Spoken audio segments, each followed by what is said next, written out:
व्यवसाय रूपमा हामी बाँच्न सक्ने अवस्थामा सृजना नहुन्जेलसम्म राज्यको दायित्व हुन्छ र अभिभावक पाएका छौँ। चलचित्र विकास बोर्डले यसले पहल कदमी लिन्छ। सङ्घ संस्था हामी जस्तो व्यक्तिहरूले त्यसलाई मद्दत पुर्याउनु पर्छ। दुःखद पक्ष बाहिर आउनु अगाडि नै चलचित्र विकास बोर्ड र हाम्रा चलचित्रसँग सम्बन्धित विभिन्न सङ्घ संस्थाहरूले महत्त्वपूर्ण भूमिका खेल्नुपर्ने बेला आएको छ। लकडाउनको कारणले पैसा पाएको छैन। अब मेरो परिवार ठुलो छ होइन, औषधि खानुपर्छ, दिनकै 8-9 वटा औषधि खान्छु म होइन। कसैले पनि सोधेको हामी अहिले झन् अप्ठ्यारो अवस्थामा छौँ। देशको परिस्थिति अप्ठ्यारो छ, चलचित्र उद्योगको परिस्थिति अप्ठ्यारो छ। यो बेलामा झन् हातेमालो गर्न जरुरी छ। यो बेला हामीले एकअर्काको खिचातानी अथवा एकअर्का विरुद्ध युद्ध गर्नुभन्दा पनि सहकार्य जरुरी हो जस्तो मलाई लाग्छ। Lights, camera, action.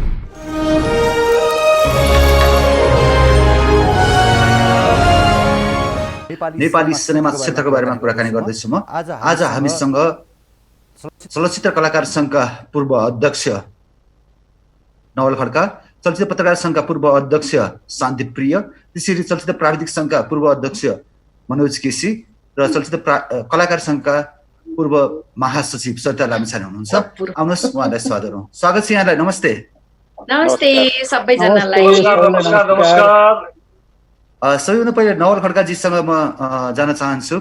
अहिले पछिल्लो समयमा चलचित्र विकास बोर्डको नियुक्तिको कुराकानी गरौँ। दयाराम दाहाललाई सरकारले चलचित्र विकास बोर्डका लागि नयाँ अध्यक्ष नियुक्त गरेको छ। हुन त उहाँले आधिकारिक पत्र आइतबार मात्रै प्राप्त गर्ने हामीले जानकारी पाएका छौँ।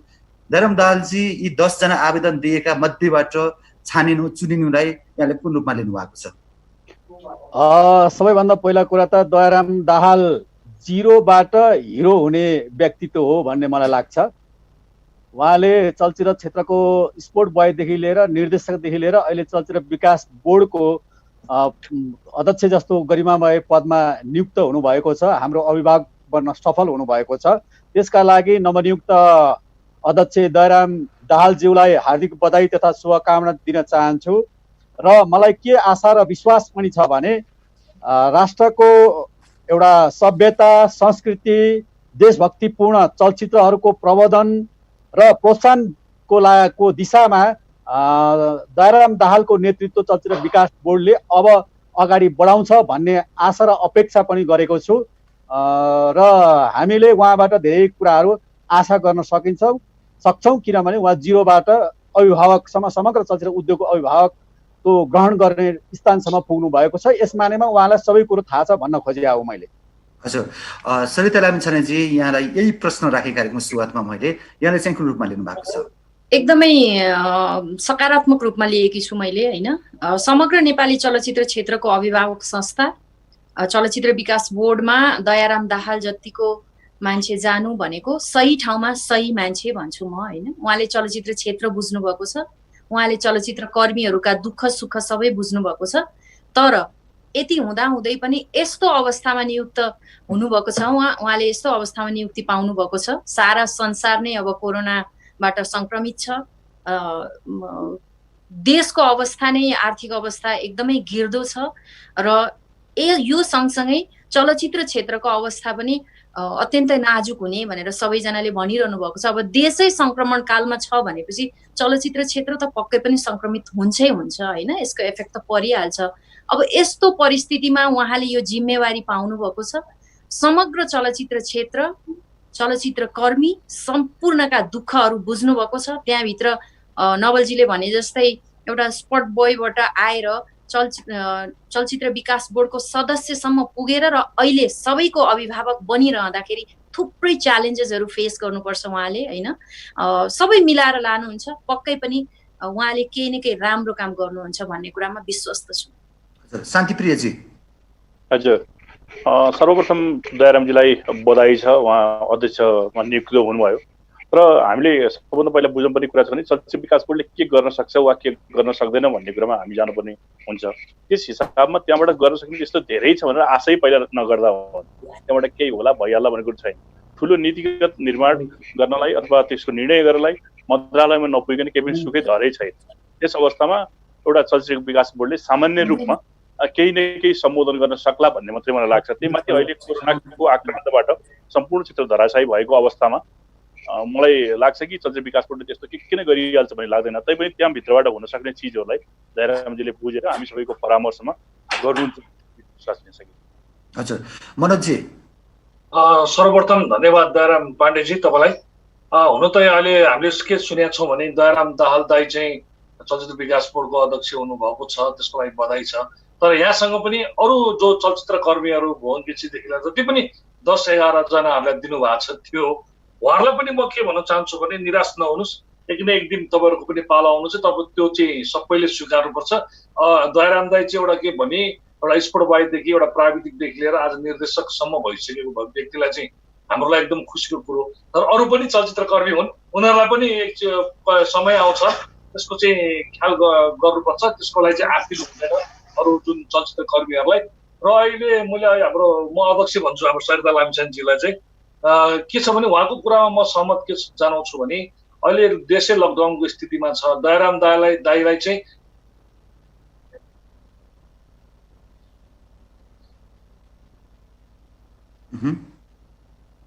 यहाँको नेटमा केही समस्या देखिएको छ। यति बेला म नवल खड्काजीसँग जान चाहन्छु। नवलजी, अहिले चलचित्र विकास बोर्ड स्वायत्त नभइकन यसले आफूले गर्न चाहेका कामहरू गर्न सक्दैन निर्धक्कसँग, जुनसुकै अध्यक्ष आए पनि, जस्तो शान्तिप्रियजी पनि त्यही भन्दै हुनुहुन्थ्यो। चलचित्र विकास बोर्डलाई स्वायत्त बनाउन चाहिँ किन नसकिएको होला? अब यो कुरा बारम्बार उठाइराखेको छ र अग्रजहरूले के भन्दै आउनु भएको छ भन्दाखेरि यदि बोर्ड स्वायत्तता हुँदैन भने पाउँदैन भनेदेखि वास्तवमा बोर्डको कुनै औचित्य पनि छैन भन्ने खालका कुरा पनि हामीले सुन्दै आएका छौँ। र यसमा हामीले अब अलिकति चलचित्र क्षेत्रका हामी जति पनि सङ्घ संस्थाहरू छौँ र हामी जति पनि यसमा काम गर्ने हामी श्रमजीवीहरू छौँ, सम्पूर्णले गरेर यसलाई स्वायत्तता दिनु पर्यो भन्ने अलिकति दबाब अलिकति प्रभाव हामीले दिनुपर्छ भन्ने मलाई लाग्छ। र यो यसलाई हामीले चाहिँ वास्तवमा हाम्रो अलिकति प्रेसर अथवा हाम्रो अलिकति बल, हाम्रो अलिकति चाहिँ एकता चाहिँ नपुगेको हो कि हाम्रो त्यसमा जोड नपुगेको हो कि भन्ने मलाई चाहिँ महसुस हुन्छ।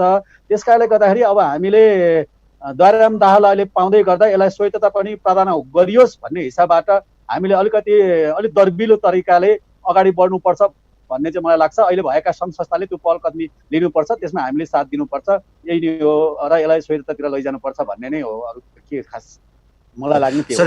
सरिताजी, अग्रजहरूले डोर्याएको बाटो होइन, अब धेरै हाम्रा अग्रजहरू त्यहाँ इन्भल्भ भइसक्नु भएको छ।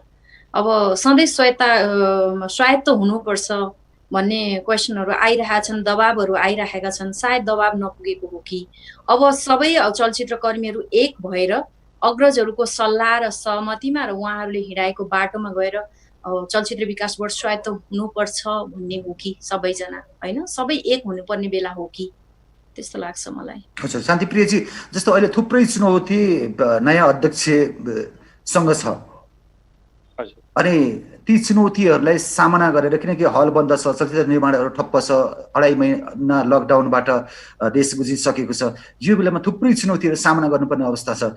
यो बेला दयाराम दाहालजीले कसरी काम गर्नु होला जस्तो लाग्छ? होइन, सबभन्दा पहिला त चलचित्र कर्मीहरूको परामर्शमा नै काम गर्न सकिन्छ होइन, किनभने चलचित्र कर्मीका सम्पूर्ण सरकारवाला नेतृत्वमा रहेका व्यक्तिहरूसँग परामर्श गरेर कसरी चलचित्र विकास बोर्ड अगाडि बढ्न सक्छ अथवा चलचित्र विकास बोर्डले खेल्नुपर्ने भूमिका के हो अथवा गर्न के मात्रै सक्छ भन्ने कुरामा हामी अगाडि बढ्न सक्छौँ। के मलाई लाग्छ भने चलचित्र विकास बोर्ड जबसम्म स्वायत्त हुँदैन तबसम्म हामीले भनेका कुराहरू हुन सक्दैनन्। त्यस अर्थमा जसरी चलचित्र उद्योगलाई उद्योगको मान्यता दिनुपर्छ र चलचित्र कर्मीहरूले कराउँदा त्यसको बल्ल गत वर्षबाट मात्रै एउटा बाटो देखिएको छ। त्यही अवस्थामा यसलाई स्वायत्त दिनुपर्छ भनेर सम्पूर्ण चलचित्र कर्मीहरूले मिलेर अगाडि बढ्न सक्यौँ, नेतृत्वमा रहेका व्यक्तिहरूले त्यो खालि पहल गर्न सक्यौँ भनेपछि अनि बल्ल अहिले कोरोना कहर पछिको यो समाजलाई अथवा यो चलचित्र उद्योगलाई डोर्याउन के बाटो खुल्ला, कहिले खुल्छ भन्ने अहिलेसम्म केही पनि यकिन छैन। तैपनि हामी चलचित्र उद्योगलाई कसरी अगाडि बढाउनु पर्छ अथवा सकिन्छ भन्ने कुरामा चाहिँ जान भन्ने जरुरी छ। सरिताजी, अब यो लकडाउनको समय पश्चात नेपाली चलचित्र उद्योग कसरी अगाडि बढ्ला, चलचित्र निर्माणहरू कहिलेदेखि सुरु होलान्, त्यो एउटा एक किसिमको चासो छँदैछ। हलहरू कहिले खुल्लान्, हलको तालाचाबी कहिले खुल्ला भन्ने छँदैछ। तर मैले यहाँलाई सोध्न के चाहेँ भन्दा, जस्तो अब चलचित्र निर्माण हुँदा हिजो स्टार कलाकारहरू 50 लाख 40 लाख लिए भन्ने थिए, अब उनीहरूको स्टारडम के होला र अब नेपाली चलचित्र क्षेत्र कस्तो किसिमको सब्जेक्ट विषयवस्तुमा चलचित्र निर्माण गरेर अगाडि बढ्नुपर्छ जस्तो लाग्छ? यस्तो छ, अब सबैभन्दा पहिला त यस्तो कोरोनाको कहर अहिले अब अघि पनि भने होइन, सबैलाई विदितै छ, सर्वविदितै छ यो कुरा। सबैभन्दा पहिला त घाँस बाँस कपास स्वास्थ्य शिक्षा रोजगार अनि मनोरञ्जन रहेछ होइन। यो सबै चिजबाट आइपुग्नलाई निकै समय चाहिँ लाग्छ होला पक्कै पनि। अब देश नै पहिला त अर्थतन्त्र एकदम डामाडोल हुँदैछ भनेर थुप्रै प्रेडिक्सनहरू गरिसकेको छ, धेरै कुराहरू आइसकेका छन् भनेपछि मनोरञ्जनको क्षेत्रको त निकै अवस्था नाजुकै जस्तो लाग्छ मलाई चाहिँ होइन। तर पनि यति धेरै निराश हुनुपर्ने बेला किन छैन भने हिजो 2072 सालको भुइँचालो जाँदाखेरि ओहो अब हामी सकियो, सबै चिज डामाडोल भयो, अब हामी उठ्न सक्दैनौँ, अब के हुन्छ, हामी चलचित्र कर्मीहरू भोकै हुन्छौँ, अब हामी सक्यौँ भनेर एक प्रकारको त्रास त्यति बेला पनि हामीलाई थियो। तर यहाँ पनि दुईटा कुरा छ, किन भूकम्प एउटा कुरा थियो, भूकम्प एकपटकलाई आयो त्यसबाट उठ्नलाई हामीलाई सजिलो थियो। तर कोरोनाको चाहिँ यो संक्रमण चाहिँ कहाँनिर गएर टुङ्गिन्छ भन्ने नै छैन अनुमान। त्यसकारणले अब यो क्षेत्रलाई बचाउनका लागि चाहिँ सरकारले नै पहल गर्नुपर्छ होला र पोलिसी मेकिङमा बस्ने व्यक्तित्वहरूले नै सोच्नुपर्छ होला। चलचित्र क्षेत्रका पोलिसी मेकिङमा बस्ने व्यक्ति र समग्र राष्ट्रप्रति, राष्ट्रमा जसले उच्च ओहदामा बसेर जो पोलिसी मेकिङमा हुनुहुन्छ उहाँहरूले सोच्नुपर्छ होला। अब रह्यो स्टारडमको कुरा, अब एउटा समय आउँदा स्टारडम चलेको थियो, तर यसरी पनि नलिउँ कि अब स्टारडम नै खतम भयो, चलचित्र क्षेत्र नै सकियो, चलचित्र कर्मीहरू नै गए, हिजो 50 लाख लिने कलाकारहरू आज घरभित्र थुनिएका छन्, त्यो होइन। सारा विश्व नै आक्रान्त भएको छ, यसलाई पोजिटिभ वेबाट लिनुपर्छ, इन पोजिटिभ वे, मलाई चाहिँ त्यस्तो लाग्छ है। पोजिटिभ हुन त सक्यो नि होइन, हामी आशावादी हुनुपर्छ। जे नराम्रो हुन्छ नराम्रो पछि पक्कै पनि राम्रोकै लागि हुन्छ, राम्रो हुन्छ आशा गर्नुपर्छ। हजुर नवलजी सुन्दै हुनुहुन्छ? शान्तिप्रियजी, जस्तो सरिताजीले भन्नुभयो, जुन मैले प्रश्न सोधेको थिएँ यो प्रश्न यहाँलाई पनि राख्छु, यहाँले कसरी लिनुहुन्छ? होइन, अब कस्तो भने यो कोरोनाको यो प्रकोप भनौँ न, अब कहिलेसम्म रहन्छ भन्ने खालको एउटा कुनै क्लियरिटी छैन। त्यस हिसाबमा हामी कहिले कसरी अगाडि बढ्न सक्छौँ भन्ने कुरो यसै कुरा अहिले भनिहाल्न पनि सक्दैनौँ। त्यस अवस्थामा भूकम्प र कोरोना चाहिँ अलिकति फरक छ, किनभने भूकम्पले एकचोटि झड्याक्क आयो र प्रभाव त त्यसको अहिलेसम्म पनि छ, नभएको होइन, र पनि यो कोरोना चाहिँ अलिक बढी प्रकोपमा छ भन्नेहरू विज्ञहरू के भन्छन् भने भर्खर नेपालमा सुरु भएको छ, यो त धेरै ठुलो महामारी लिन्छ भनेर पनि छन्। त्यस अवस्थामा कसरी चलचित्र उद्योग उठ्ने भन्ने खालको त एउटा समस्या त छ। तैपनि हामी निराशावादी कहिले पनि हुनु हुँदैन, आशावादी बन्नुपर्छ, चलचित्र उद्योगलाई उठाउनुपर्छ। किनभने नेपालीहरूको एउटा के चाहिँ राम्रो पक्ष छ भने कुनै पनि अहिले एकदम दुःखमा आत्तिएकै छन्, तर अलिकति वातावरण बन्नेबित्तिकै फेरि सबै आइहाल्छन्, सबै सामुन्ने आइहाल्छन्, सबै लागिहाल्छन्। त्यस अवस्थामा हामीले भूकम्पपछि जसरी चलचित्र उद्योग उठ्नलाई टाइम लाग्छ भन्ने सोचेका थियौँ, त्यो लागेन। यो कोरोना पछि पनि त्यो अवस्था हुँदैन भन्ने मलाई लाग्छ। त्यस अवस्थामा हामी सबैले आशा गरौँ राम्रो हुन्छ।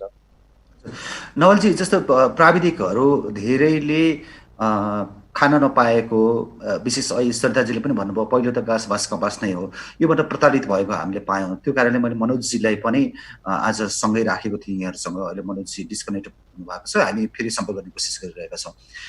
थुप्रै प्राविधिकहरू जसले स्टार बनाउनका लागि छाता उडाए, मेकअप गराए, खाना पकाए, लाइट बोके, तिनीहरूको बारेमा आज संस्थाका शीर्ष स्थानमा बसेर हाँक्नेहरूले त्यति चासो नदिएको भन्ने गुनासो आइरहेको छ, यहाँ के भन्नुहुन्छ? वास्तवमा यो यतिखेरको अवस्था त्यति सहज परिस्थिति होइन, सबैलाई थाहा भएकै कुरा। आज विश्वभरि नै अब योले महामारीले आक्रान्त पारेको बेला हामी त्योभन्दा अझ ज्यादा आक्रान्तित भएका छौँ, एकदमै समस्यामा छौँ। सम्पूर्ण सिनेमा क्षेत्रै चाहिँ तहस-नहसको अवस्था छ। कति समय लाग्छ उठ्न, अब त्यो यकिन भन्न सकिँदैन, किन 1-2 वर्ष लाग्छ जस्तो मलाई लाग्छ। भूकम्प जस्तो पनि होइन, भूकम्प त एकचोटि आयो गयो, त्यसपछि बरु सहज भयो। अब यो त मान्छे बिचमै चाहिँ दूरी कायम गरेर बस्नुपर्ने, हिँड्नुपर्ने विविध कारणले गर्दाखेरि यसले लामो समय लिन्छ। पक्कै पनि यो कुरा चाहिँ हो भन्ने मलाई लाग्छ।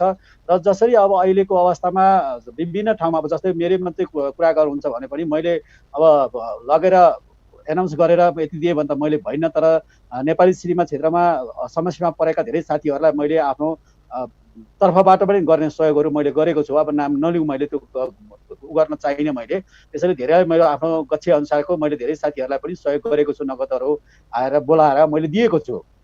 तर यस्तो केही चाहिँ दिएर तपाईँ हामीले दिएर मात्रै समस्याको समाधान हुनेवाला छैन। यसको लागि कम्तीमा 1 वर्षदेखि 2 वर्षसम्मकै बिचको चाहिँ यो खडेरी आउँछ भन्ने मलाई लाग्छ। र यो अवस्थामा चाहिँ नेपाल अब अहिले चाहिँ चलचित्र विकास बोर्ड पनि तपाईँको चाहिँ अब रिक्त रहेको अवस्थामा अब अभिभावक आउनु भएको छ र त्यसमा हामीले पहिला भूकम्प आएको बेला पनि कल्याणकारी कोषबाट लगभग हामीले 1 जना बराबर जो पीडित थियो त्यसबेला हामीले 25,000 का दरले त्यहाँ हामीले दिलाउन प्रयत्न गरेका थियौँ। कलाकार सङ्घको अध्यक्ष थिए म त्यतिखेर। र पर व्यक्ति हामीले चाहिँ अब त्यहाँ पीडामा परेको साथीहरूलाई जसका घर भत्ते अथवा चाहिँ नोक्सान भएको छ तिनलाई 25,000 का दरले हामीले चाहिँ नि रकम दिएका थियौँ, त्यतिखेर दिलाएका थियौँ भनौँ न। त्यसै गरी अब अहिलेको यो प्राविधिकहरूलाई पनि अब कलाकारहरू पनि अन्य चाहिँ जुन पीडामा परेकाहरू हुनुहुन्छ तिनको निम्ति चाहिँ एउटा राहतको प्याकेज अबको चलचित्र विकास बोर्डले ल्याउनुपर्छ। त्यहाँ कल्याणकारी कोष पनि छ, त्यसबाट पनि भयो। र अब अहिले चाहिँ विनियोजित गरेको रकम के कति आएको छ त्यो रकमबाट पनि केही चाहिँ हाम्रा देख्ने छ। कम्तीमा घाँस बाँस कपासको लागि न्यूनतम 1 वर्षको लागि चाहिँ केही चाँजोबाजो मिलाउनु पर्छ राज्यले। त्यो गरिएर भने चाहिँ वास्तवमै यो क्षेत्र चाहिँ अलिक धराशायी बन्ने र चाहिँ हामीले जुन उद्देश्य लक्ष्य जुन तरिकाबाट सिनेमा चलचित्र उद्योगलाई चाहिँ अगाडि लैजाने भन्ने सरकारको सोच अथवा हामी यस क्षेत्रमा निरन्तर रूपमा जीवन चाहिँ आज निरन्तर रूपमा यही चलचित्र क्षेत्रलाई कतिले लगाएर उत्सर्ग गर्नु, कति निरन्तर यसमै चाहिँ लागिरहेका छौँ, अझै कति हाम्रा पछाडि आइरहनु भएको छ। यसको भविष्य अन्धकार हुन्छ। त्यसैले यसलाई जोगाउनु बचाउनु पर्छ। किनभने सबभन्दा ठुलो कुरो चाहिँ घाँस बाँस कपास सँगसँगै संस्कृति पनि हो, चलचित्र पनि हो, भाषा यो हामीले चाहिँ यो अझ सशक्त माध्यम पनि हो। घाँस बाँस कपास सँगसँगै मनोरञ्जन पनि उत्तिकै नै महत्त्वपूर्ण छ मानव जीवनको लागि। भलै सिनेमा हल मात्रै नभइकन चाहिँ नि अब यसका चाहिँ विभिन्न तपाईँहरू युट्युबदेखि लिएर विभिन्न अरू माध्यमहरू नेटफ्लिक्स दुनियाँ अब तपाईँहरूकै च्यानलहरू जस्ता च्यानलहरूले पनि त्यो परिपूर्ति त गरेकै छन्। तर पनि सिनेमा हलको विकल्प अरू हुन सक्दैन, सिनेमा हलै हुन्छ। त्यसो भएको कारणले गर्दाखेरि त्यो सिनेमा हललाई सुचारू गर्नको निम्ति राज्यबाट विभिन्न खालका चाहिँ राहत प्याकेजहरू चाहिँ गर्नु जरुरी छ। सिनेमा हललाई पनि व्यवस्थित तरिकाले अगाडि बढाउन जरुरी छ। पहिला जसरी कृषि विकास बैंकको 5,000 भन्दा कम ऋण लिने चाहिँ जो ऋणदाताहरू हुनुहुन्थ्यो तिनलाई मिना गरिएको थियो। अब त्यस्तै गरेर एकपल्ट यो चलचित्र क्षेत्र पनि त्यो अवस्था आएको छ जस्तो मलाई लाग्छ। न्यूनतम 5-10 लाखसम्मको चाहिँ उनीहरूको जुन ब्याज मिना त गर्नै पर्छ। त्यसमा चाहिँ हाम्रो आवाज एकदम बुलन्दका साथ छ। ब्याज मात्रै होइन कि सावा जुन उहाँले लिनुभएको छ त्यसमा कम्तीमा 10% भए पनि होइन 10% भए पनि मिना साउ गरिदिनु पर्छ र त्यो लोन अझ ऋण जरुर लिनुभएको छ त्यो काम गर्न यसलाई व्यवस्थित गरेर सुचारू गरेर अरू ऋणहरू थपिदिएर अथवा अरू ऋणहरू चाहिँ उपलब्ध गराइदिएर यो चलचित्र उद्योगलाई चाहिँ व्यवस्थित गरेर मर्यादित पारेर व्यवसाय रूपमा हामी बाँच्न सक्ने अवस्थामा सृजना नहुन्जेलसम्म राज्यको दायित्व हुन्छ र अभिभावक पाएका छौँ। चलचित्र विकास बोर्डले यसले पहल कदमी लिन्छ। सङ्घ संस्था हामी जस्तो व्यक्तिहरूले त्यसलाई मद्दत पुर्याउनु पर्छ र 1 वर्षसम्मको कम्तीमा पनि घाँस बाँस कपासको यो क्षेत्रसँग लाग्ने मानिसहरू जुन के अरे हुनुहुन्छ उहाँको तथ्यहरू तयार पारेर हामीले त्यो उपलब्ध गराउनु पर्छ। नभए यसको चाहिँ विकल्प छैन। यदि हाम्रा दक्ष जनशक्तिहरू दायाँ बायाँ लाग्यो भने नेपाली चलचित्रलाई ठुलो घाटा हुन्छ। सरिताजी के भन्नुहुन्छ यहाँ?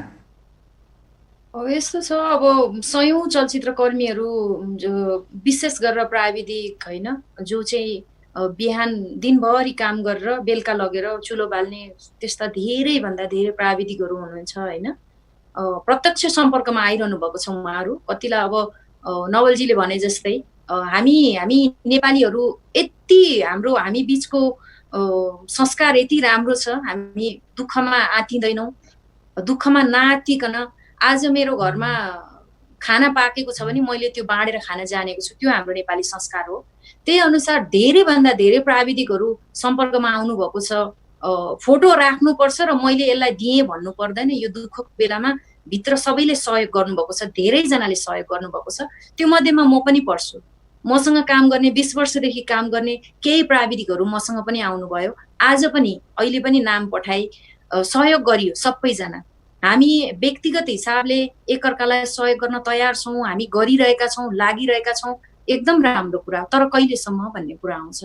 त्यस कारणले यसको दायित्व राज्यको दायित्व हुन्छ जस्तो लाग्छ। आफ्ना नागरिकलाई भोकमरीबाट बचाउने दायित्व भनेको पहिलो दायित्व नागरिकको हुन्छ। त्यसपछि आएर अब विभिन्न सङ्घ संस्थाहरू छन्। सङ्घ संस्थाहरूले महत्त्वपूर्ण भूमिका खेल्ने बेला अहिले आएको छ।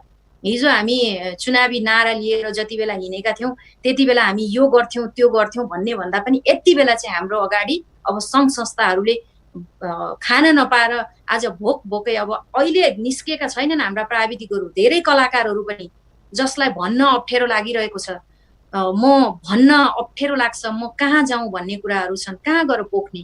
हिजो स्क्रिनमा देखिएको एउटा राम्रो कलाकार आजै भोकै परेको छ भन्दाखेरि लाज लाग्छ, अप्ठ्यारो लाग्छ हामीलाई।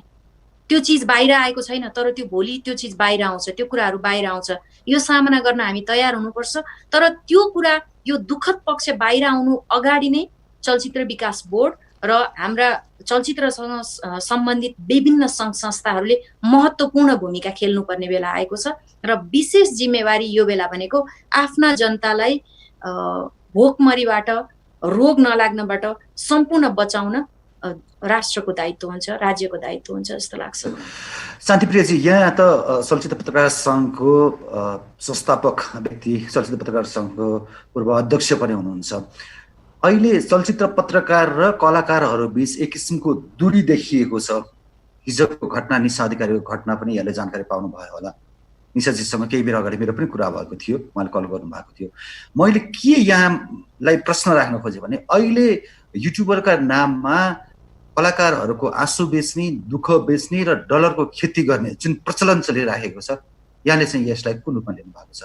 होइन, यसलाई एकहोरो रूपमा पनि हेर्नु हुँदैन। यसमा दुई खाले व्यक्तिहरू जहिले पनि जुनसुकै क्षेत्रमा पनि हुन्छन् होइन। त्यसले एउटा नेगेटिभ प्रभाव पार्छ, एउटा पोजिटिभ प्रभाव पार्छ। युट्युबरहरू सबै गलत छन्, सबैले गल्ती गरे भन्ने खालको रूपमा लिनु हुँदैन। त्यतिखेर आँसु बेच्ने अथवा दुःख बेच्ने खालको कुराहरू आइरहेछ। हिजो त्यसलाई समाचारमूलक प्रस्तुत बनाएर प्रस्तुत गर्नेहरू पनि छन्। आज त्यो कुराहरू कतिलाई उपयुक्त लागेन होला होइन, जसले विरोध गर्नुभएको छ उहाँहरूलाई त्यो चिज उपयुक्त लागेन होला, त्यसरी पनि हेर्न सकिन्छ। अनि अर्को के भने सबै सही छन् होइन, युट्युबरहरूले सही गरिरहेका छन् भन्ने पक्षमा हामी सही छैनौँ। यहाँ कस्तो भने युट्युबरको नाममा पत्रकार हुँ भनेर हिँडेर पत्रकारिता गर्छु भन्नेहरू पनि धेरै छन्। जो पत्रकारहरू होइनन् तिनीहरू युट्युबरहरू मात्रै हुन्।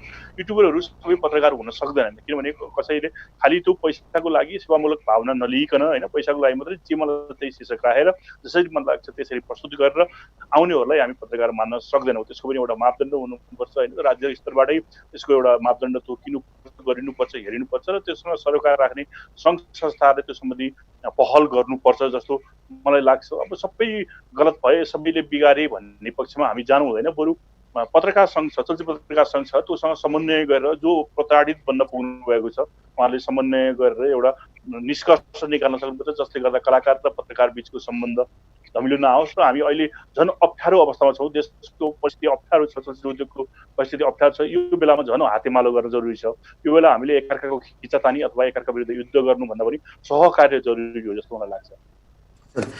नवलजी, जस्तो अहिले कलाकार र पत्रकार बिचको एक किसिमको दूरी देखिएको छ विभिन्न घटनाक्रमले, तर कलाकारहरू पनि आफूलाई चाहिने बेलामा यो युट्युबर हो अथवा यो टेलिभिजनको अथवा यो पेपरको, यो राम्रो मिडियाको, यो ठिकै मिडियाको भनेर छुट्याउन नसक्ने जब अप्ठ्यारो पर्छ अनि यस्ता किसिमका कुराहरू आउने, कलाकार सङ्घको अध्यक्ष भइसकेको नाताले यहाँले कसरी के रूपमा लिनुहुन्छ यसलाई?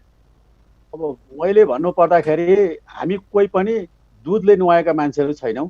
मानव स्वाभाविक रूपमा कमी कमजोरी हुन्छन्, तर त्यसलाई सुधारेर अगाडि बढ्नु नै महानता हो जस्तो मलाई लाग्छ र हो नै यही। र अब हाम्रो जस्तो ठाउँमा हेरिकन, जस्तो इन्डियामा हेरिकन मिडियाहरूको जुन खालको चाहिँ एउटा निच एकदमै तल्लो लेभलमा झरेर जसरी समाचार सम्प्रेषण गरिरहेका छन्, त्योभन्दा धेरै अब्बल र धेरै माथिका चाहिँ हाम्रा समाचार मतलब युट्युबरहरू अथवा समाचार वाचकहरू अथवा हाम्रा मिडिया कर्मीहरू त्योभन्दा धेरै माथिको हुनुहुन्छ। हाम्रो उताको चाहिँ हाई भनेको हाम्रो लो भनेका मान्छेहरू पनि त्योभन्दा माथि हुनुहुन्छ। त्यो हिसाबले हेर्दाखेरि हाम्रा मिडिया कर्मीहरू चाहिँ नै वास्तवमा चाहिँ अब एका दुई छोडेर सबै राम्रै हुनुहुन्छ भन्ने लाग्छ र कलाकारहरू पनि त्यस्तो चाहिँ नै खराब हुनुहुन्छ जस्तो मलाई लाग्दैन। एका दुई घटनाहरू अब कति कुराहरू चाहिँ मिसअन्डरस्ट्यान्डिङ भएर पनि हुनसक्छ, कति कुराहरू चाहिँ त्यसमा तारतम्यहरू नमिलेर पनि हुनसक्छ। र अब यो मैले चाहिँ जस्तो 3 वर्ष चाहिँ कलक्षे महासचिव भएर चाहिँ त्यतिकै सचिव भएर मैले लगभग 9-10 वर्ष चाहिँ नेपाल चलचित्र कलाकार सङ्घमा बसेर मैले काम गर्ने अवसर मलाई प्रदान भयो, मैले गरेँ। त्यो हेर्दाखेरि के देखिन्छ भन्दाखेरि चाहिँ नै वास्तवमा अब कलाकार छन् त्यस कारण पत्रकार छन्, पत्रकार छन् त्यस कारण कलाकार छौँ। यस हिसाबले गर्दाखेरि हामी एकअर्का परिपूरक हौँ, एकअर्का बिना हामी कोही पनि अगाडि बढ्न सक्दैनौँ। यो कुरालाई मनन गरिएको पाइन्छ एका दुई बाहेक। र एका दुई घटनाहरू चाहिँ वास्तवमा अघि शान्तिप्रियाजीले भने जस्तै अब घर चाहिँ नचाहँदा पनि हुन्छन्। त्यस्तालाई चाहिँ हामीले कता कुन पक्षबाट कमी कमजोरी भएको छ बसेर चाहिँ नै अब कमी कमजोरले गरेको मान्छेहरूलाई चाहिँ यसमा मैले मेरो गल्ती हो भनेर स्वीकारेर अगाडि त्यतिखेर हामी बढ्यौँ। जस्तो त्यो पहिला शान्तिप्रियाजी पनि कतिवटा केसमा हामी सँगै बसेका छौँ, कुराहरू हामीले मिलाएका छौँ र गल्ती गर्नेले चाहिँ गल्ती गरे भनेर चाहिँ माफी मागिसकेपछि हामीले त्यसलाई चाहिँ सौहार्दपूर्ण ढङ्गबाट फेरि अगाडि बढेर मित्रता फेरि त्यसरी अगाड प्रेम बढेर चाहिँ फेरि पनि अगाडिको दिनहरू हामीले चाहिँ बढायौँ लग्यौँ। त्यस्ता धेरै घटनाहरू कलाकार सङ्घमा म हुँदाखेरि पनि भएका थिए र त्यो धेरै समयसम्म रहेन पनि, केही समय 2-4 दिन यसो हङ्गामा हुने, त्यसपछि चाहिँ सामसुममा हुने र तिनै जो विरोधी हुनु भने तिनै सबभन्दा मिलेर अगाडि बढेको पनि हामीले धेरैपल्ट देखेका छौँ। त्यस कारणले गर्दाखेरि यी सानातिर घटना हुनु भन्ने लाग्छ र यी कुराहरूमा गल्ती कताबाट भएको त्यसलाई आफूलाई नै पनि करेक्सन गरेर अगाडि बढ्नुपर्छ र यो स्वाभाविक रूपमा हो। यो मिडिया मतलब एक त हामी चाहिँ एउटा सार्वजनिक व्यक्तित्वहरू भएको कारणले गर्दा हाम्रा कुराहरू आउने, हाम्रा कुराहरू चाहिँ अलिकति बढी चाहिँ सानो कुरा पनि अलिक बढी ठुलो हुने अथवा ठुलो बनाइने जो खालको चाहिँ अब केही मिडियाकर्मीहरू अथवा केही त्यस्तो कलाकारहरू पनि आइदियोस् भनेर आफै पनि अतिरञ्जित गर्ने टाइपका कलाकारहरू पनि छन् कि सानो कुरालाई तिललाई चाहिँ पहाड बनाउने अनि त्यसपछि आफू हाइलाइट आउनको निम्ति चाहिँ के अब स्क्यानहरू मच्चाएर हुन्छ, आफू चाहिँ अगाडि बढ्नको निम्ति चाहिँ ती प्रकारका चाहिँ सोचहरू हाबी हुने, त्यो दुईटै पक्षमा छ। त्यसो भएको कारणले गर्दाखेरि हामीले चाहिँ यसलाई चाहिँ यस्ता कुराहरूलाई प्रोत्साहन दिने भन्दा पनि यस्ता कुराहरूलाई प्राथमिकता दिने भन्दा नै निरुत्साहित गर्ने र अगाडि बढ्नु भन्दा अरू विकल्प छैन। हजुर सरिताजी, चलचित्र क्षेत्रमा हामी देख्छौँ कसैको कोही स्थायी शत्रु अथवा स्थायी मित्र हुँदैनन्। यहाँ पनि लामो समय पत्रकारिता गर्नुभएको हो, कलाकारमा पनि आफ्नो एक किसिमको अब्बल छाप छोड्न सफल हुनुहुन्छ। जुन यो कलाकार र पत्रकार बिचको एक किसिमको सम्बन्ध एकाअर्का परिपूरक भन्छौँ हामी, यसलाई चाहिँ यहाँले कसरी लिनुहुन्छ? मलाई अलिकति पत्रकारिताको कुरा सम्झिन मन लाग्यो होइन।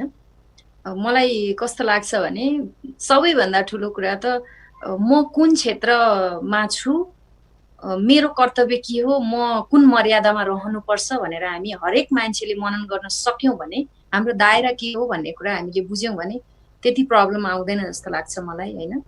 अब कहिलेकाहीँ चाहिँ प्रब्लमहरू आउँछन्, यसलाई अब ठुलो गल्तीको रूपमा नलिने होइन, मानवीय स्वभाव हुन्छ कतिको।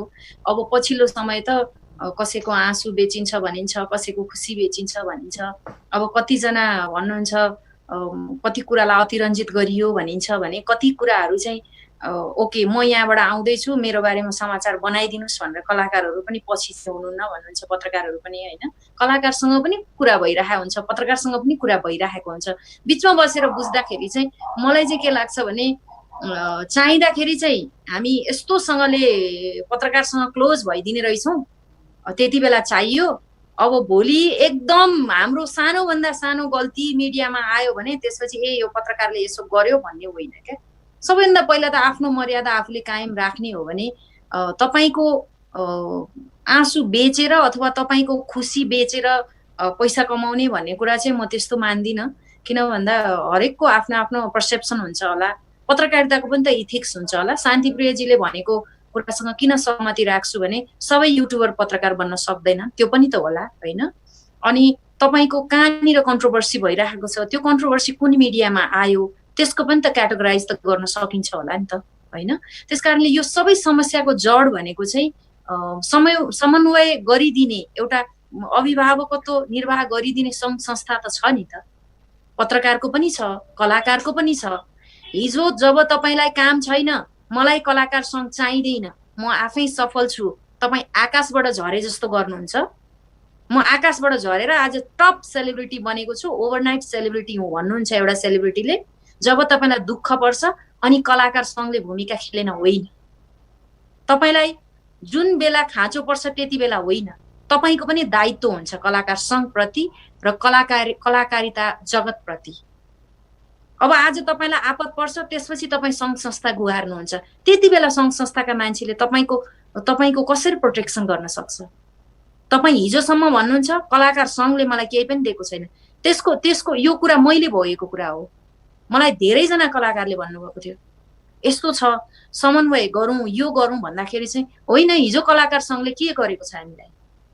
कलाकार सङ्घ कहाँ गएर बस्यो? ल न कलाकार सङ्घले यसो गर्न लाग्यो, केही गरौँ न, हातेमालो गरौँ भन्दाखेरि मलाई 2-4 जना कलाकारले जवाफ दिनुभएको थियो। यो हिजो अस्तिको मात्रै कुरा हो यो। जब उहाँहरूलाई पर्छ त्यसपछि कलाकार सङ्घ ताप्नुपर्छ, तर कलाकार सङ्घलाई पर्दा पनि त उहाँहरू जिम्मेवार बन्नु पर्यो नि त। त्यसपछि तपाईँको प्रोटेक्सनको लागि उभिन्छ दरिलो खम्बा भनेर कलाकार सङ्घ। चलचित्र पत्रकारसँग उभिन्छ नि त। तर यसो भनेर हामीले हाम्रा कलाकारलाई अथवा हाम्रा पत्रकारलाई होइन यसो हो भनेर टेबलमा ल्याएर हामी राखेर, तपाईँ अभिभावकहरू हुनुहुन्छ नि त, तपाईँ मिडिया कर्मीहरू हुनुहुन्छ, सबैले ल्याएर टेबलमा राखेर किन यस्तो हुन्छ त? हो ओके, कलाकार चाहिँ कलाकारको न्युज बेचेर खाने अथवा कलाकारकै बारेमा बन्छन् समाचार भनिन्छ। कलाकारले कलाकारिता गर्ने धर्म हो भने पत्रकारले पनि त पत्रकारिता गर्ने धर्म हो नि त। सबैका आफ्ना आफ्ना इथिक्स छन्, आफ्ना आफ्ना दायित्वहरू त छन् नि त। अब त्यस्तो समस्यामा चाहिँ भूमिका खेलिदिने सङ्घ संस्थाको काम हो। यति बेला चाहिँ सङ्घ संस्थाले बोलाएर भनेको हामी दूरी मेन्टेन गरेर बसिरहेको बेलामा बोलाएर एकै ठाउँ मिटिङ गर्नु पर्दैन। आज तपाईँ हामी जसरी बोल्दैछौँ त्यसै गरी समस्याको सर्ट आउट गर्न सकिन्छ, पीडामा मलम लगाउन चाहिँ सकिन्छ। तर हामी जहिले पनि कराइरहेका हुन्छौँ। यसरी नै कराउँदै जाने हो भने लेख्नेले लेखिरहेका हुन्छन्, बोल्नेले बोलिरहेका हुन्छन्, अर्कोले विरोध गरिरहेको हुन्छ। अब मेन इस्यु के हो त्यसमा चाहिँ आउनुपर्छ र सधैँ यस्तो कन्ट्रोभर्सीमा परेको यो त्यो भनेर चाहिँ जानु पक्कै पनि राम्रो होइन। पत्रकार र कलाकार भनेको चाहिँ नङ मासुको सम्बन्ध हुनुपर्छ। एउटालाई दुख्दा अर्कोलाई पीडा हुनुपर्छ। ओके, शान्तिप्रियजी, जस्तो विभिन्न नियामक निकायहरू छन् पत्रकारिताका पनि। चलचित्रमा हामी सुन्दै आएका हौँ कि चलचित्रको ग्रेडिङ हुनुपर्छ, चलचित्र यो ग्रेडको त्यो ग्रेडको भनेर हलको ग्रेडिङ हुनुपर्छ, कलाकारको पनि ग्रेडिङ हुनुपर्छ भन्ने सुन्थ्यौँ। एउटा यो चलचित्र पत्रकारिता गर्ने जति पनि सञ्चार माध्यमहरू पछिल्लो समय उम्रिएका छन्, आएका छन्, यिनीहरूमा पनि ग्रेडिङ हुनुपर्ने अथवा सम्बन्धित निकायमा दर्ता हुनुपर्ने, यी सबै प्रोसेसहरू सकिनुपर्ने अथवा हुनुपर्ने होइन र? यस्तो भएको देखिन्छ त? होइन, यो हुन चाहिँ पर्ने हो, होइन, दर्ता गर्नुपर्ने हो, सम्पूर्ण तरिका प्रक्रियागत हिसाबमा आउनुपर्ने हो। तर त्यो खासमा हाम्रो नीति नियममै नभएको त होइन। कतिपय कुराहरूको कमी पनि होला नीति नियमको सन्दर्भमा, होइन, र पनि त्यसमा नै पुगेको पाइँदैन। राज्यको अनुगमन नै छैन यसमा खासमा हेर्ने भने। सङ्घ संस्थाहरूले त्यसको सम्बन्धी कुराहरू उठाइरहेका छन्, तर राज्यको नियमात्मक कुराहरू चाहिँ यदि बाहिर आउन नसकेको अथवा प्रभावकारी हुन नसकेको कारणले गर्दाखेरि चाहिँ आज लापरवाह किसिममा चाहिँ चलचित्र पत्रकार हुँ भनेर हिँड्नेहरू भएको हो। होइन, सबैले स्वतन्त्रपूर्वक व्यवसाय गर्न पाउँछ भने जस्तै चलचित्र पत्रकारिता पनि आउनु पाउँछ, आफ्नो योग्यता अनुसार आउनु पाउँछ। तर एउटा सबभन्दा पहिला एउटा पत्रकारले आफूलाई सम्पादक बनाउन सक्छ, उसले आफ्नो समाचारको सम्पादन गर्न सक्नुपर्छ, त्यसपछि मात्र पत्रकारिताको स्वतन्त्रताको कुरा आउँछ। त्यस हिसाबमा हामीले पत्रकार सङ्घले, चलचित्र पत्रकार सङ्घले पनि बेला बेलामा त्यसखाले प्रशिक्षणहरू दिँदै आएको छ। विभिन्न अरू सङ्घ संस्थाहरूले पनि त्यसखाले प्रशिक्षण दिँदै आएका छन्। तर राज्यबाट हुनुपर्ने जुन एउटा अनुगमन हो, त्यो अनुगमनको कमी देखिन्छ। त्यसको अर्थ पुरै अङ्कुश लगाउने होइन, तर कोड अफ कन्डक्टको आधारमा जान सकिन्छ। त्यसका कुनै नियमहरू बनाएर यसरी जाँदाखेरि चाहिँ हुन्छ है भनेर गर्न नसकेसम्म चाहिँ यो सुदृढीकरण हुन्छ जस्तो मलाई लाग्छ। हजुर नवलजी, अहिले पछिल्लो समयमा बजेटमा कलाकार सङ्घको भवन निर्माणका लागि सम्बोधन भएको पाइयो। कतिले यसलाई पोजिटिभ रूपमा जहाँ भयो भने चलचित्र क्षेत्रकै लागि भयो भन्नेहरू पनि सुनियो भने, कतिले चलचित्र कलाकार सङ्घको भवनको लागि बजेट छुट्याइएको, यो समग्र क्षेत्रकै उन्नतिका लागि धेरै ठुलो काम भयो, सरकारले धेरै राम्रो गरिदियो भन्नेहरू पनि आयो। यहाँले चाहिँ कसरी हेर्नु भएको छ यसलाई? नवलजी। हजुर, अब अहिले जुन सरकारले बजेट भाषण गर्यो त्यसमा चाहिँ नै चलचित्र कलाकार सङ्घको भवन निर्माणको कुरा जो आएको छ यो वास्तवमा राम्रो कुरा हो। र चलचित्र कलाकार सङ्घको भवन निर्माण भनेर निकै समय लामो अघिदेखि नै हामीले यो सङ्घर्ष गर्दै आएका हौँ र वसुन्धरा भुसालको कार्यकालमा 2 रोपनी जग्गासम्म हामीले सरकारबाट प्राप्त गरेको स्थिति हो, तर त्यसलाई भोग गर्न सकिएन। र पछिको अवस्थामा मेरो कार्यकालमा कलाकार सङ्घको भवन निर्माण गर्नुपर्छ भनेर कलाकार सङ्घले नै आफैले भवन निर्माण कोष खडा गरेको थियो, जसमा चाहिँ नि लगभग 4-5 लाख रुपियाँ जति चाहिँ त्यसमा भवन निर्माण कोषको चाहिँ उठेको थियो। र पछि सरिता लामिछानेजी लगायत हाम्रो रामकेशर बोगटीको कार्यकालमा लगभग 50-52 लाख रुपियाँ त्यो भवन निर्माण कोषमा पनि हाम्रो पैसा कलेक्सन भइसकेको छ जस्तो मलाई लागेको छ।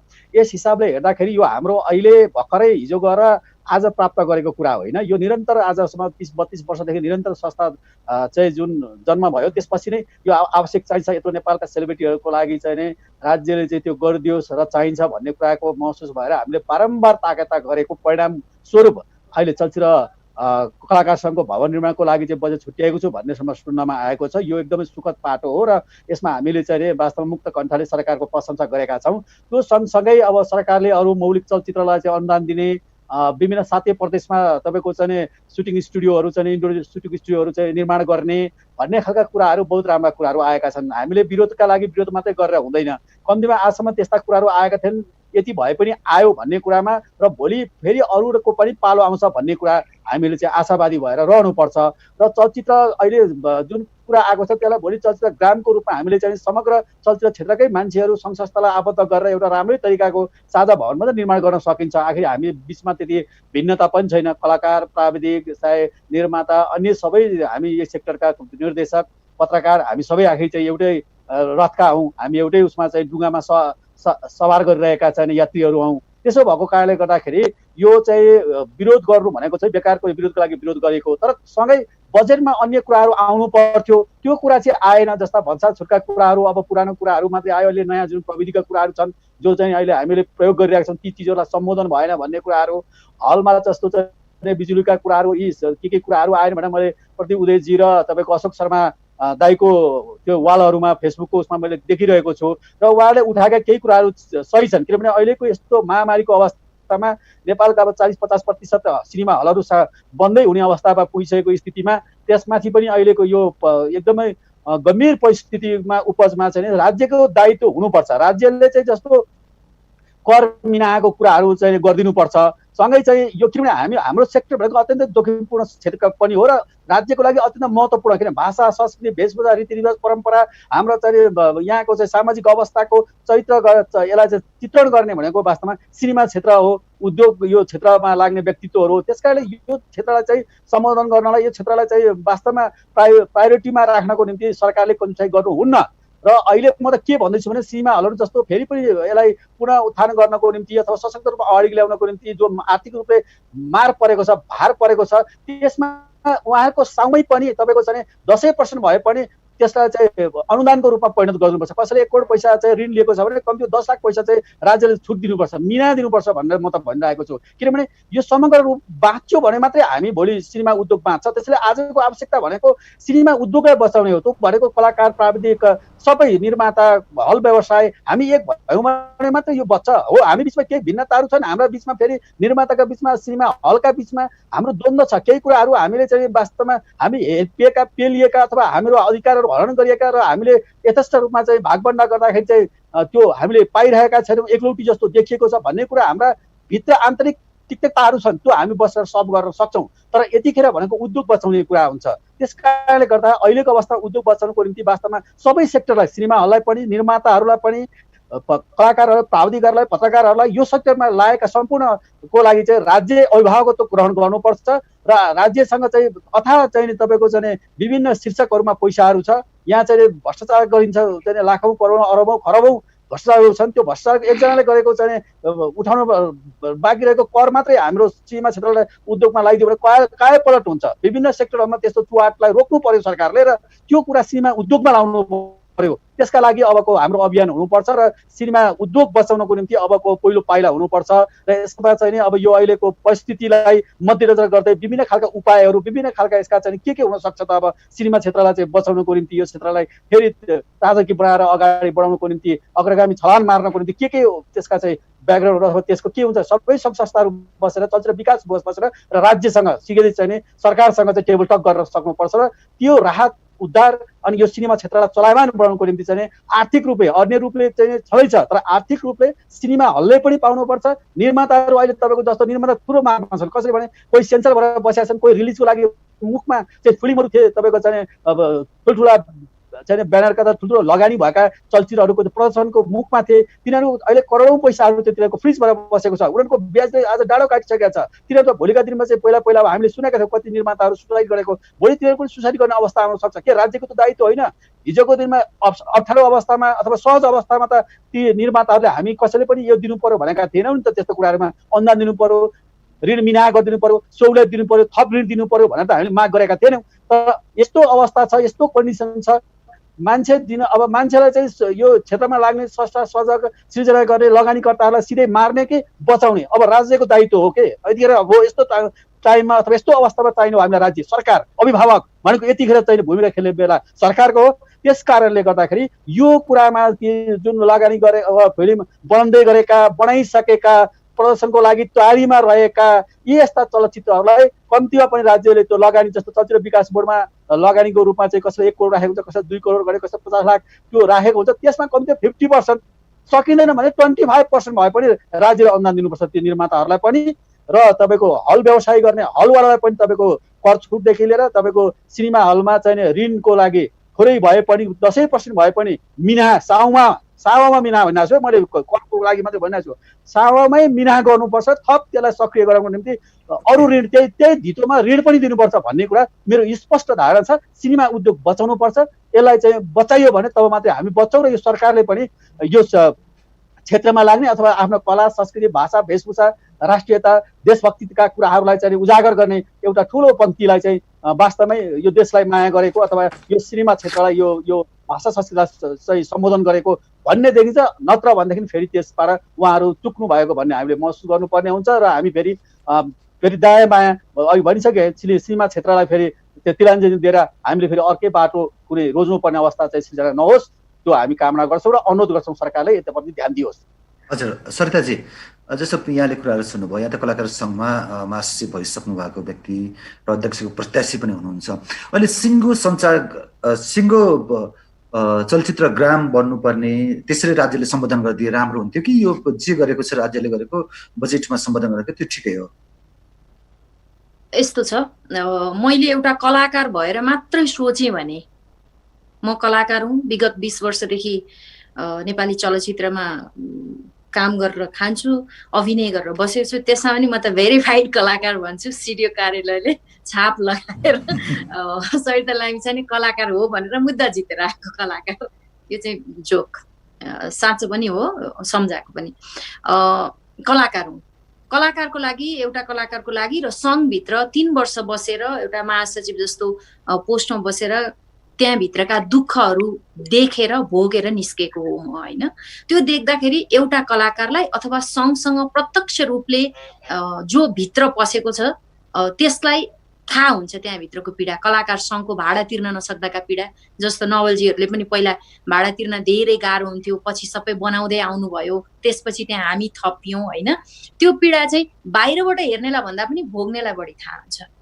त्यो मैले पनि महसुस गरेको छु। एउटा कलाकार भएर मात्रै मैले सोच्दाखेरि आहा कलाकार सङ्घको भवन बन्ने भयो है भन्दाखेरि म अत्यन्तै खुसी भएँ, मलाई खुसी लागेको छ। हो, एकदमै खुसी छु। ओके, कलाकार सङ्घको एउटा घर बन्दैछ जहाँ सबै कलाकारहरू त्यहाँभित्र बस्न पाउनुहुन्छ, यो हाम्रो साझा घर हो है, हाम्रो परिवार हो भन्न हामी सक्छौँ, हामी त्यहाँनिर गर्व गर्न सक्छौँ भवन बन्यो भने। त्यसको लागि सरकारलाई मुरी आभार। तर त्यो बस्ने बिल्डिङ बनिसकेपछि नवलजीले भनेको कुरामा टोटल सहमति राख्छु म, किन भन्दा त्यहाँ बस्ने कलाकारहरू नै रहनु भएन र समग्र चलचित्र क्षेत्र नै विस्थापित भयो भने के हुन्छ? भवन त भोलि खण्डहरू बन्न सक्छ। एकदमै खुसी छु म, कलाकार सङ्घलाई सम्बोधन गरिएको छ, कलाकार सङ्घको भवन बन्ने भएको छ। तर निर्माता कहाँ जान्छन्? हलवाला कहाँ जान्छन्? हिजोदेखि आजसम्म तेस्रो पुस्तासम्म पनि यही क्षेत्रमा लागेर जीवनयापन गर्ने र आफ्नो घर खेत सबै धितो राखेर हल चलाउने मान्छेहरू हुनुहुन्छ, कतिजना सिनेमा बनाउने मान्छेहरू हुनुहुन्छ। बाहिर हेर्दा अर्को जीवन देखिन्छ, तर हरेक व्यक्तिको ऋण हुन्छ, त्यसको जिम्मेवारी कसले लिने त? अहिले यो आएको यस्तो समस्यासँग जुझ्ने कसरी ती मान्छेहरू? पलायन हुँदा पनि कहाँ जाने अब पलायन भएर? आज तपाईँले नेपाली चलचित्र क्षेत्रको इतिहास 52-53 वर्षको इतिहासमा एउटा व्यक्तिले 50 वर्ष 51 वर्ष त्यहाँ बिताएको छ भने आज आएर त्यो व्यक्ति पलायन हुँदा कहाँ जाने? के सहारा खोज्ने त? कोसँग सहारा खोज्ने? त्यस कारणले एकदमै खुसी छु। र अर्को अर्थमा भन्ने हो भने समग्र चलचित्र ग्रामलाई, चलचित्र क्षेत्रको एउटा ग्राम बनाइदिएको थियो र तपाईँहरू सबैका लागि यो थियो, कर छुटको कुराहरू थियो, जति पनि अघि नवलजीले भन्नुभयो त्यो कुरासँग अत्यन्तै सहमत राख्छु म पनि। कलाकार सङ्घको भवन चाँडै निर्माण होस्, किन सम्बोधन त धेरै पटक भएका छन्, स्टुडियो पनि बन्यो भन्दा भन्दै स्टुडियो बनेको छैन अहिलेसम्म। कहिले पोखरामा बन्यो, कहिले दैलेख, कहिले सुर्खेत कहिले विराटनगर धेरैतिर इम्प्लिमेन्ट भएनन्।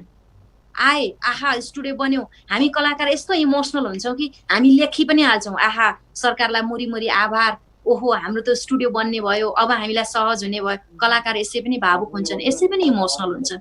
हामी चलचित्र कर्मीहरू सबै खुसी हुन्छौँ, तर त्यो खुसी निराशामा चाँडै बदलिन्छन्। खोइ त इम्प्लिमेन्ट भएको अहिलेसम्म किन भएन त? स्टुडियो किन बनेन?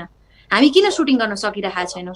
हामीले आज सलाइको बट्टा जत्रो कोठामा काम गर्नुपर्छ, अनि त्यसमा हामी सुटिङ गरेर हामी हलिउड र बलिउडका कुरासँग दाँच्छौँ। हामी पीडा त त्यहाँभित्र छ नि चलचित्र कर्मीको पनि। चलचित्र हामी नेपाली चलचित्र कर्मीहरू सक्षम छैनौँ र सक्षम छौँ। प्राविधिक हिसाबले उच्च कोटिका प्राविधिकहरू हुनुहुन्छ, कलाकारहरू त्यस्तै हुनुहुन्छ। त्यति हुँदै पनि किन हामी 10/16 को कोठामा काम गर्न बाध्य हुन्छौँ? खोइ त हाम्रो लागि स्टुडियो, खोइ हामीले उत्कृष्ट काम गर्न पाउने हाम्रा चाहनाहरू त सबै भित्र दब्ने भए, खुलेर कामै गर्न सक्दैन होइन। ओके बिल्डिङ बनोस्, एकदमै राम्रो, सरकारलाई मुरी आभार, तर समग्र चलचित्र क्षेत्रका लागि सोचिदिनु राज्यको दायित्व हो। भन्दै आउनुभएको थियो चलचित्र रहे, चलचित्र पत्रकारिता रहन्छ।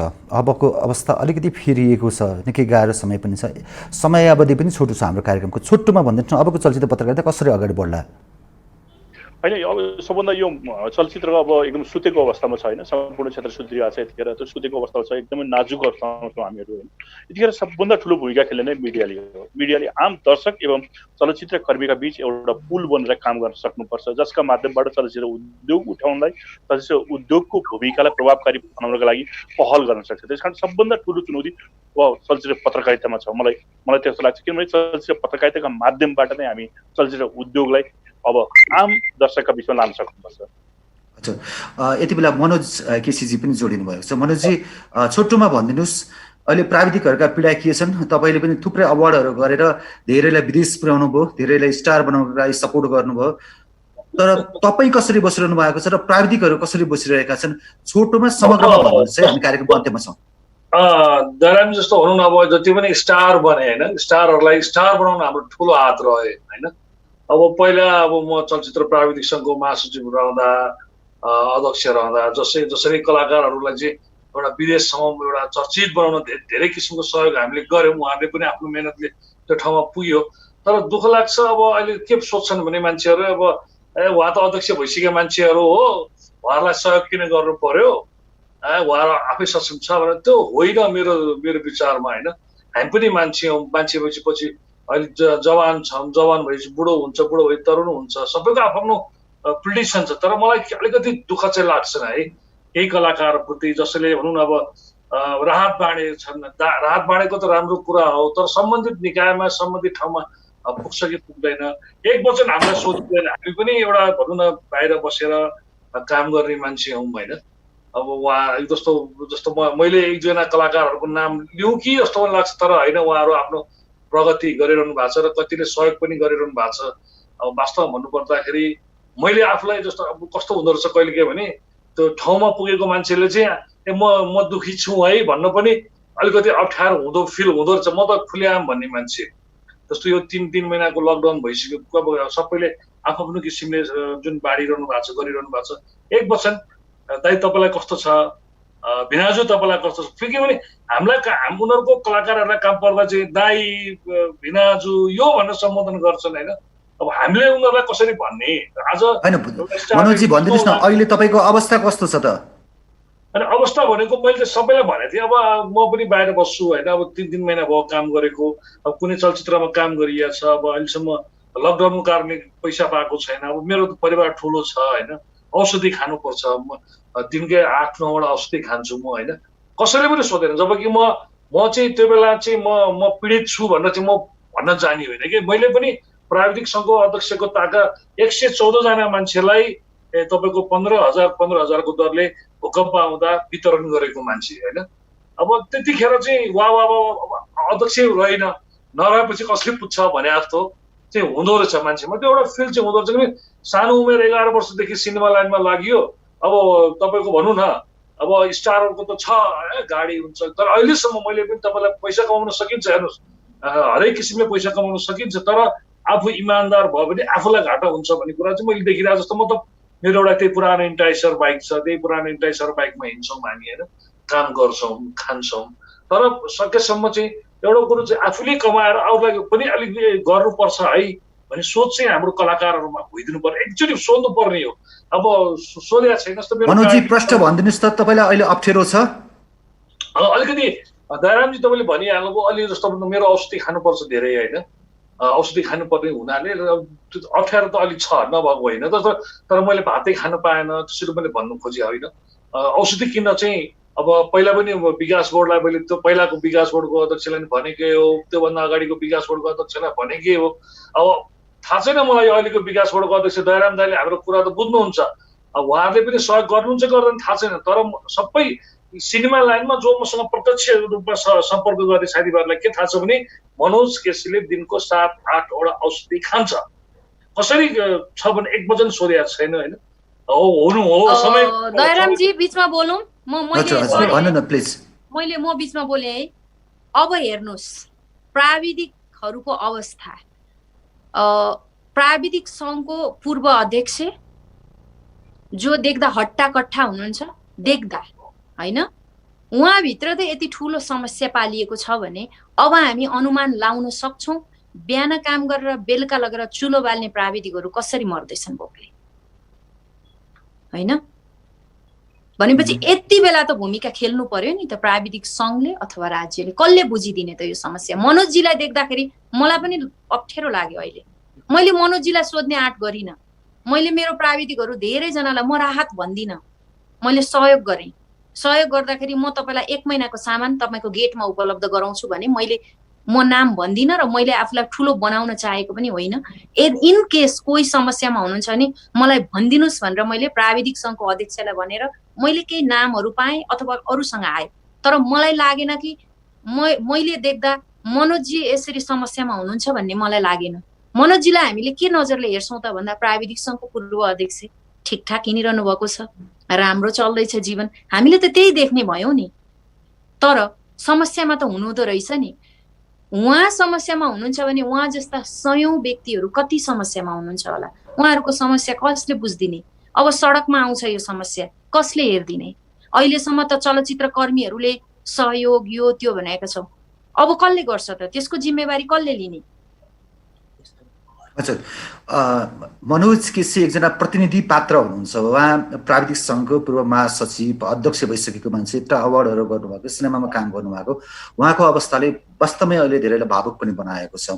अरू प्राविधिकहरूको के हालत होला यो सहजै अनुमान पनि गर्न सकिन्छ। अन्त्यमा कार्यक्रम निर्धारित समय सकिन लागेको छ। नवलजी कसरी हेर्नुहुन्छ यसलाई? अब यो वास्तवमै भयावह स्थिति छ। अब यहाँ कति मजदुरहरू तपाईँको चाहिँ अब खानै नपाएर मरिरहेको स्थिति पनि न्युजहरूमा तपाईँकै मिडियामा आउन थालिसकेको छ र हाम्रो त्योभन्दा फरक छैन। अब हामीले बारम्बार त्यही भनिरहेका छौँ। त्यसो भएको कारणले गर्दाखेरि मैले भनिरहेको छु बारम्बार, राज्यले यो क्षेत्रमा लाग्ने मान्छेहरू जो पनि प्राविधिकदेखि लिएर जति पनि कलाकारहरू हुनुहुन्छ, मलाई लाग्छ उहाँहरूलाई चाहिँ सहुलियत ऋण राज्यले उपलब्ध गराउनुपर्छ। त्यो 4-5 लाख 5 लाख मात्रै किन होस्, उहाँहरूले कमाएर तिर्नुहुन्छ। तर अहिलेको अवस्थामा चाहिँ सहुलियत ऋण दर चाहिँ ऋणमा सहुलियत एकदमै सहुलियतभन्दा सहुलियतमा चाहिँ ऋण उपलब्ध गराउनुपर्छ राज्यले, नभए बाँच्ने अवस्था ठिक छैन, बाँच्ने अवस्था छैन हामीसँग। फिल्महरू पनि अब अहिले तत्काल बन्ला जस्तो लाग्दैन, 1 वर्षसम्म अझै यसले चाहिँ उता लैजान्छ, मतलब ठेल्छ यो कोरोनाले। त्यस कारणले गर्दा यो 1 वर्षसम्मको लागि भए पनि निर्व्याजी रूपमै सकेसम्म भए पनि 2 लाख 4 लाख 5 लाख कति दिन सकिन्छ ऋण स्वरूप चाहिँ राज्यले यो प्राविधिकहरू कलाकारहरू। नवल सर तपाईँ लाइनमा हुनुहुन्छ? नवल सर मैले तपाईँलाई पनि खड्काजुलाई नि के भन्न चाहन्छु भने जस्तो तपाईँलाई थाहा छ वीरगञ्जमा त्यत्रो महोत्सव गरियो होइन, कति अब शान्तिजी पनि जानुभएको छ, नवलजी पनि जानुभयो, त्यत्रो निर्माता सङ्घले हामीलाई कामको जिम्मा दियो ल पारिश्रमिक दिन्छु भनेर मैले बारम्बार पनि भनिरहेको छु। कमसेकम हामीले काम गरेको पारिश्रमिक दिएको भए अहिले यसरी मैले तपाईँको सामु दयारामजीको सामु सरदारजीको सामु मैले भन्नुपर्ने अवस्था पनि थिएन। काम गरेको पारिश्रमिक जति उहाँहरूले पारिश्रमिक दिन्छु भनेको त्यो पारिश्रमिक दिएको भए पाउनुपर्छ। र अहिले जति पनि निर्माताहरू हुनुहुन्छ जसले चाहिँ काम लाउनु भएको छ, जसले पैसा दिनु बाँकी छ, म अनुरोध गर्छु उहाँहरूलाई कि प्राविधिकहरूलाई कलाकारहरूलाई अब क्षेत्रका मान्छेहरू निर्देशकहरूलाई कसलाई दिन बाँकी छ त्यो दिनु होला। र राज्यले पनि निर्माताहरू हलवाला जो व्यवसाय भनेर हामी भन्छौँ, जो चाहिँ मालिक भन्छौँ, उहाँहरूलाई पनि ऋण के अरे तपाईँको थोरै भए ऋण बिना तपाईँको कर छुट लगायतका चाहिँ प्याकेजमा उहाँले चाहिँ सरकारले ल्याउनुपर्छ। यतिखेर अभिभावकको त गर्नुपर्छ, राज्यले हामीलाई यतिखेर हाम्रो राज्य छ है, हाम्रो बाबामा छन् है भन्ने कुराको महसुस दिलाउनुपर्छ। यही एउटा जटिल स्थितिमै हो हामीलाई सरकार चाहिने पनि। अरू बेला त हामीले दिएका छौँ नि, हामीले नै सबै कुरा गरेका छौँ नि, राज्यले हामीलाई के नै दिएको छ र? हामीले त 12मा राष्ट्रिय चलचित्र नीति चाहिँ कार्यान्वयन गर्दै भन्दाखेरि बनाएको राष्ट्रिय चलचित्र नीति अहिलेसम्म कार्यान्वयन हुन सकेका छैन, गर्न सकेका छैन। बोर्डलाई स्वायत्तता बनाइदेऊ भन्दा पनि त्यति गर्न सकेका छैन। भनेपछि अब धेरै कुराहरू हामीले मागिरहेका छौँ। यो अहिलेको गम्भीर परिस्थितिमा राज्य सरकार छ भन्ने कुरा, सरकार कलाकारसँगै छ भन्ने कुराको चाहिँ अनुभूति दिलाउनुपर्छ। र म अनुरोध गर्छु सरकारलाई कि यो क्षेत्रमा लाग्ने मान्छेहरूलाई चाहिँ कम्तीमा पर व्यक्तिले पछि तपाईँले चाहिँ कति सकिन्छ 1 लाख 2 लाख 4 लाख 5 लाखसम्म कम्तीमा पनि ऋण उपलब्ध गराउनु। अब अन्त्यमा कसैलाई केही भन्नु छ यहाँहरूलाई? मलाई चाहिँ एउटा सानो कुरा भन्नु छ दयारामजी, यसरी मौका दिनुभयो। तर के भन्छ भने जस्तो मैले तपाईँलाई अहिले पनि भनिसकेँ होइन, जस्तो कला विकास बोर्डको अध्यक्ष जो आउनु भएको छ, हाम्रो स्पोर्ट बॉयदेखि लिएर निर्देशकसम्म भइसक्नु भएको, निर्मातासम्म भइसक्नु भएको व्यक्ति आउँदै हुनुहुन्छ। अब आइतबार सायद उहाँले पत्र बुझ्नुहुन्छ। सिधै एउटा कुरो चाहिँ उहाँलाई रिक्वेस्ट र अनुरोध के भन्न चाहन्छु भने मान्छेको सही मूल्याङ्कन गरिदिनुहोस् है प्लिज। हात जोडेर भन्छु, जो आउनुहुन्छ विकास बोर्डको अध्यक्ष, मैले पढ्न सकिनँ, त्यो मेरो दुर्भाग्य हो। म सानो 11 वर्षदेखि सिनेमा लाइन भन्दै आएँ होइन, पढेको छैन। पढ्नेलाई म नपढेको यदि यो पढेको थिइनँ भने आज म चुनौतीको साथ भन्न सक्छु, म पनि त्यो दावेदार गर्न सक्छु। हो, सरकारले के नियम बनाइदिएछ पढ्नको लागि भनेर, त्यसमा म एग्री गर्छु। तर विकास बोर्डको अध्यक्ष जो आउनुहुन्छ उहाँलाई चाहिँ के भन्न चाहन्छु भने त्यो जुन विकास बोर्ड गठन गर्नको लागि सिंहदरबारमा जुन जुलुस जाँदाखेरि हामी गएको थियौँ, त्यतिखेर हामी प्राविधिकै थियौँ, हामी साना थियौँ। 11 वर्ष उमेरदेखि यो चलचित्र क्षेत्रमा लागेको आज त म उमेरै 47 वर्ष भइसकेँ, 37 वर्ष भयो होइन। हामीलाई राज्यले अब विकास बोर्डको राज्य भनेको दयाराम दाई हुनुहुन्छ अब होइन, उहाँले हाम्रो लागि के गरिदिनु पर्यो। र अर्को कुरो, यहाँ म ठुलो त ठुलो भन्ने चाहिँ नहोस्, सबैजना बराबरी हो। नयाँ आउनेलाई पनि हामीले सम्मान गर्नुपर्छ, इज्जत गर्नुपर्छ। तर आफूभन्दा सिनियरको इज्जत चाहिँ गरौँ होइन। कसैले पनि सिनियर मान्छेले म पीडामा छु भनेर कसैले भन्दैन, आफै बुझ्नुपर्छ, आफैले थाहा हुनुपर्छ भन्ने चाहिँ मेरो। दयारामजीले जुन आज यो कार्यक्रममा यसरी मलाई बोल्न दिनुभयो, सबभन्दा पहिला तपाईँलाई एकदम धन्यवाद छ। सरिताजी हुनुहुन्छ, शान्ति हुनुहुन्छ, हाम्रो नवलजी हुनुहुन्छ, उहाँहरूलाई थाहा छ कि हामी सधैँ चलचित्र भनेर बाँच्छौँ, चलचित्र भनेरै मर्छौँ। त चलचित्र भनेर बाँचेर चलचित्र भनेर मर्नेको लागि चाहिँ के राज्यले चाहिँ गरिदिनुपर्छ, त्यति नै हो मेरो भनाइ चाहिँ। अब हजुर भन्नुहोस्। अब यो अन्तिममा म के भन्न चाहन्छु भने अब जहिले पनि अहिले चाहिँ देश दुखिरहेको अवस्था छ। राष्ट्रियताको विषयमा कलाकारहरूले जहिले पनि सशक्त रूपमा आवाज उठाइरहेछ। स्वाधीनताको लागि, राष्ट्रियता अखण्डताका लागि, सार्वभौमताका लागि हामीले बारम्बार आवाज उठाइरहेका छौँ। र यो पक्षमा मैले एउटा अभियान अब निकै लामो समय हाम्रो टिमले गर्दै आएको छ कि वास्तवमा अहिले त्यसको औचित्य पनि अझ प्रमाणित हुनेछ। सीमानामा कायदार पार लाउनु पर्यो, सीमाना मिच्यो भनेर 10 गजा बनाउँदै गर्दाखेरि अहिले कोरोना यो कहरले पनि सीमा व्यवस्थापनको माग गरेको छ। यसको औचित्यता साबित गर्छ कि अब सीमाना मिच्ने जो तस्करी, डकैती, कालाबजारी, आतङ्ककारी ओहोरदोहोरको द्वारै छ भन्ने कुराहरू र हुँदा अब महामारीको पनि यो सुरुङ मार्ग नै भयो भन्ने कुराहरू त प्रमाणित गरिसकेको छ। त्यस कारणले सीमानामा कायदार पार लाउनु पर्छ र यो अभियानलाई अझ सशक्त रूपमा चाहिँ अगाडि बढाउनु पर्छ। हुन त अहिले यो राष्ट्रिय मुद्दाको रूपमा स्थापित भएको छ र यो मुद्दाको मात्र स्थापित नहुने एक कार्यलाई शीघ्र सम्पन्न गर्नुपर्छ। यो अभियानमा जुट्नको लागि सम्पूर्ण तपाईँको लोकप्रिय यो मिडिया मार्फत म सबैलाई अपिल अनुरोध गर्न चाहन्छु। अन्तिममा यो चाहिँ मैले यो तपाईँको मिडिया मार्फत भन्न चाहेँ। हजुर, अन्त्यमा सानो कुरा जोडौँ, यो बोल्ने यस्तो राम्रो प्लेटफर्म उपलब्ध गराइदिनु भयो होइन, एकदम आभार दयारामजी र टिमलाई। फेरि पनि एकपटक रिक्वेस्ट गर्छु, मैले अहिले मनोजीले भनेर अब थाहा पाएँ आइतबार दयाराम दाईले नियुक्ति पत्र बुझ्दै हुनुहुन्छ भनेर। दयाराम दाईको पहिलो मिटिङ चाहिँ यस्तो बसिदियोस् कि चलचित्र क्षेत्रका सिनियरहरूलाई राखेर आज चलचित्र क्षेत्र समग्र संसारमा भएको यो यस्तो संक्रमणको अवस्था छ र समग्र चलचित्र क्षेत्रका जति पनि कलाकार, प्राविधिक, चलचित्रकर्मी जो हुनुहुन्छ एउटा सर्टलिस्ट गरियोस्। कसले औषधि खान सक्नु भएको छैन, त्यो औषधिको व्यवस्था गरिदिनु पर्यो। खाना त तपाईँ जुटाउन सक्नुहुन्छ होला, तर औषधि जुटाउन गाह्रो छ। यदि तपाईँ कुनै रोगसँग लड्दै हुनुहुन्छ भने अहिले हामी भनिरहेका छौँ रोग प्रतिरोधात्मक क्षमता हामीमा बढी भयो भने चाहिँ हामी कोरोनासँग फाइट गर्न सक्छौँ भनेको छौँ।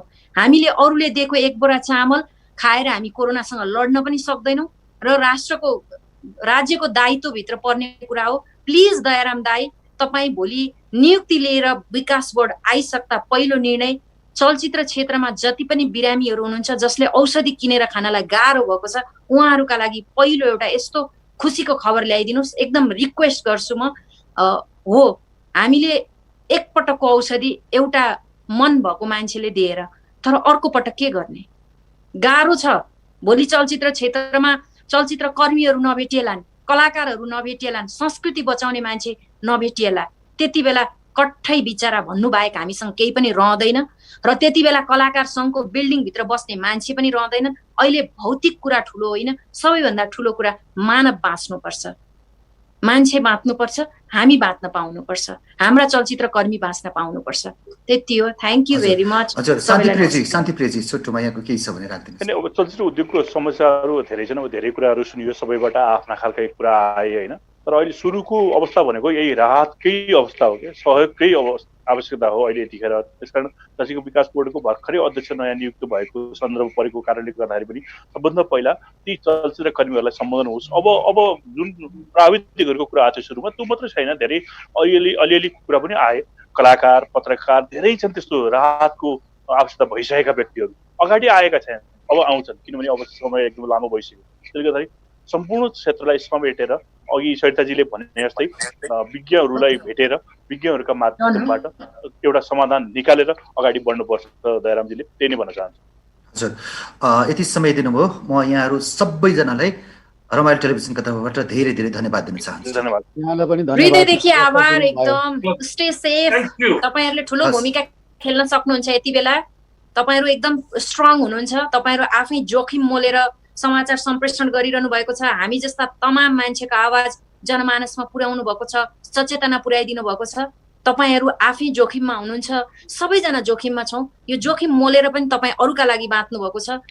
अझ महत्त्वपूर्ण भूमिका खेलिदिनुहोस्। समग्र चलचित्र कर्मीहरूका लागि भूमिका खेलिदिनु होला, हाम्रो आवाज पुर्याइदिनु होला।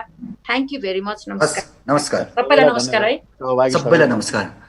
दर्शक वृन्द, आजमा नेपाली चलचित्र क्षेत्रको अहिलेको अवस्था, विशिष्ट प्राविधिक मात्रै नभएर कलाकारहरू, निर्देशकहरू, निर्माताहरू, पत्रकारहरू सबै नै यो लकडाउन लम्बिँदै गर्दा अत्यन्तै जोखिममा परेका छन्। पहिलो कुरा, घाँस बाँस कपास खानकै लागि समस्या देखिएको छ, औषधि खान पैसा सकिएको छ। यस्तो अवस्थामा अहिले नेपाली चलचित्र कर्मीहरू छन्। चलचित्र विकास बोर्डले नयाँ नेतृत्व पाएको छ। दयाराम दाहालले आइतबार मन्त्रालयबाट नियुक्ति पत्र बुझ्दै हुनुहुन्छ भन्ने हामीले जानकारी पाएका छौँ। चलचित्र विकास बोर्ड एउटा अभिभावक संस्था बन्न सकोस्, सबै चलचित्र कर्मीलाई समेटेर लान सकोस्। दयाराम दाहाललाई शुभेच्छा पनि छ। थुप्रै चुनौतीहरूका बिचमा उहाँले गरेर देखाउनु पर्ने ठुलो चुनौती पनि छ। आजको कार्यक्रममा मलाई सपोर्ट गर्ने मेरो इन्टायर टेक्निकल टिमसहित कार्यक्रमबाट दयाराम पाण्डे आगे माग्छु। नमस्ते।